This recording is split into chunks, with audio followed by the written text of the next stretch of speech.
Frustrasi laporan KDRT nggak ditindaklanjutin polisi, korban minta tolong ke Damkar. Jadi ada seorang ibu rumah tangga nih yang jadi korban KDRT di Bekasi, Jawa Barat. Pihak RW setempat membenarkan kasus KDRT yang dialami salah satu warganya ini. Dari pengakuan korban, diduga penganiayaan terjadi karena faktor ekonomi. Nah, korban ini sebut udah buat laporan KDRT pada Jumat 20 Juni 2025.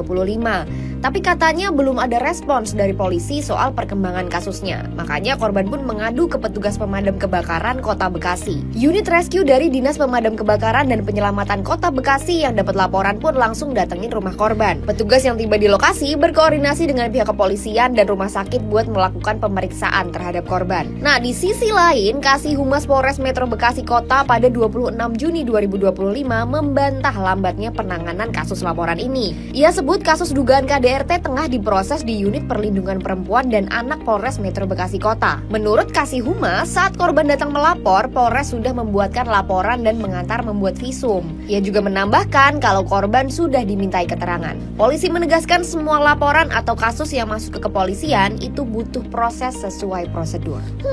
Sahabat Kompas TV, kalau tanggapan lo gimana?